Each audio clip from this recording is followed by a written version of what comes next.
Assalamualaikum warahmatullahi wabarakatuh. Perkenalkan, nama saya Mesya Diazara Putri Basudewa. Saya dari kelas 6A Ekonomi, Fakultas Ekonomi dan Bisnis Universitas Bina Bangsa. Video ini merupakan salah satu tugas dari mata kuliah Ekonomi Manajerial yang diampu oleh Bapak Asep Munir Hidayat, SPD MPD. Di video ini saya akan membahas tentang analisis laba maksimum pada pasar monopoli dan monopolistic competition.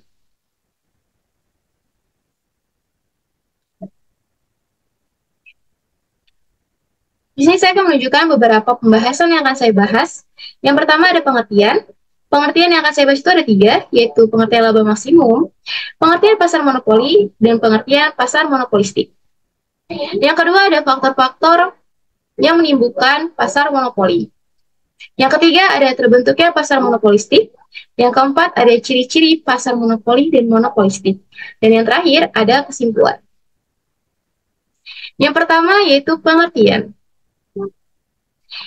Yang akan saya bahas pertama yaitu pengertian laba maksimum. Apa sih laba maksimum itu?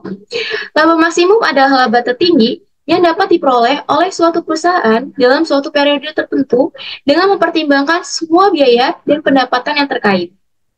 Dalam analisis ekonomi, laba maksimum seringkali dicapai ketika margin keuntungan bersih atau pendapatan tambahan yang diperoleh dari penjualan satu unit tambahan sama dengan margin biaya tambahan atau biaya tambahan yang dikeluarkan untuk menghasilkan satu unit tambahan. Pada titik ini, perusahaan mencapai efisiensi ekonomi maksimumnya. Yang selanjutnya ada pengertian pasar monopoli. Apa sih pasar monopoli itu?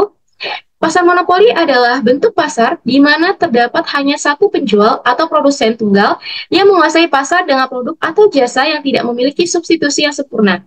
Dalam pasar monopoli, perusahaan tunggal memiliki kekuatan pasar yang signifikan untuk menentukan harga produknya karena tidak ada pesaing yang sebanding.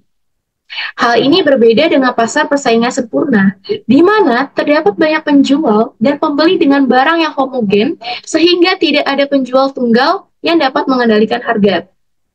Nah, kata monopoli itu sendiri berasal dari bahasa Yunani, yaitu monas, yang berarti satu, dan poin, yang berarti menjual. Ida Nuraini dalam bukunya Pengantar Ekonomi Mikro menuliskan bahwa dalam jenis pasar ini, penjual memiliki kuasa dalam menentukan harga. Yang selanjutnya ada pengertian pasar monopolistik. Apa sih pengertian pasar monopolistik itu? Pasar persaingan monopolistik merupakan salah satu jenis pasar persaingan tidak sempurna. Sistem pasar monopolistik ini dikembangkan karena tidak adanya kepuasan pada analisis model persaingan pasar sempurna atau pasar monopoli.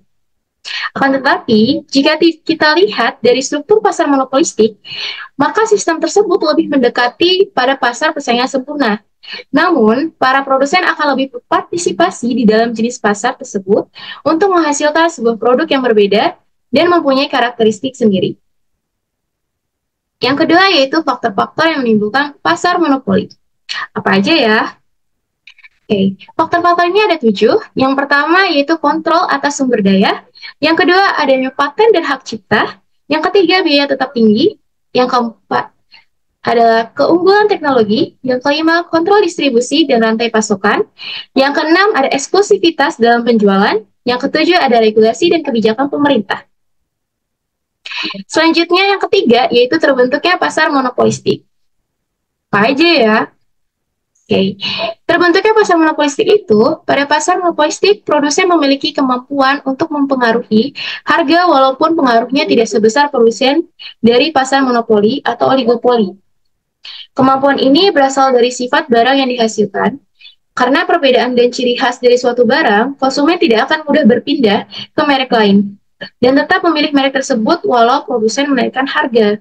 Misalnya, pasar sepeda motor di Indonesia. Produk sepeda motor memang cenderung bersifat homogen, tetapi masing-masing memiliki ciri khusus sendiri. Sebut saja sepeda motor Honda, di mana ciri khususnya adalah irit bahan bakar, sedangkan Yamaha memiliki keunggulan pada mesin yang stabil dan jarang rusak. Akibatnya, tiap-tiap merek mempunyai pelanggan setia masing-masing. Yang selanjutnya ada keempat, yaitu ciri-ciri dari pasar monopoli dan monopolistik. Yang pertama ada ciri-ciri pasar monopoli. Apa aja ya? Oke, ciri-ciri pasar monopoli itu ada 3. Yang pertama itu hanya ada satu penjual. Yang kedua, tidak ada produk substitusi yang dekat. Yang ketiga, adanya hambatan untuk masuk ke dalam pasar atau barriers to entry. Dan hambatan itu dapat muncul secara alami maupun buatan. Nah, apa aja sih hal-hal yang membuat hambatan itu muncul? Yang pertama itu produsen memiliki hak paten untuk mengeluarkan produk yang dihasilkan. Hal ini sama saja dengan hak cipta dan merek dagang. Yang kedua, yaitu sumber daya penting dan unik dimiliki produsen, serta pengetahuan yang lebih daripada perusahaan lain spesifik tentang teknis produksi yang bersifat rahasia. Yang ketiga, terdapat skala ekonomi yang sangat besar dan memungkinkan pasar hanya dapat dilayani oleh satu perusahaan saja yang membuatnya lebih efisien. Yang terakhir, yaitu produsen memungkinkan untuk menetapkan kebijakan batasan harga. Kebijakan tersebut diatur agar perusahaan pendatang baru tidak ikut memasuki pasar. Yang selanjutnya ada ciri-ciri pasar monopolistik.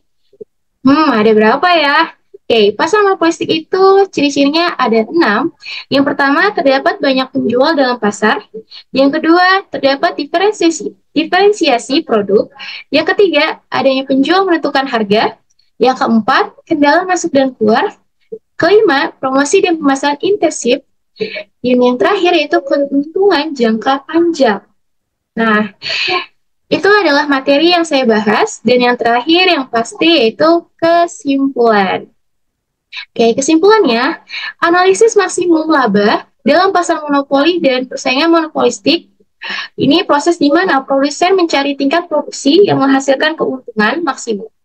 Dalam pasar monopoli, produsen memaksimalkan keuntungan dengan memproduksi di level di mana margin antara pendapatan total dan biaya total adalah maksimum. Sedangkan dalam persaingan monopolistik, produsen mencari level produksi di mana margin antara pendapatan total dan biaya total adalah maksimum. Namun, harus mempertimbangkan juga persaingan dari produk serupa yang ditawarkan oleh produsen lain. Dalam kedua kasus, analisis maksimum laba penting untuk membantu produsen dalam mengambil keputusan produksi yang optimal. Sekian dari saya, kurang lebihnya mohon maaf. Wabillahi taufiq hidayah. Wassalamualaikum warahmatullahi wabarakatuh.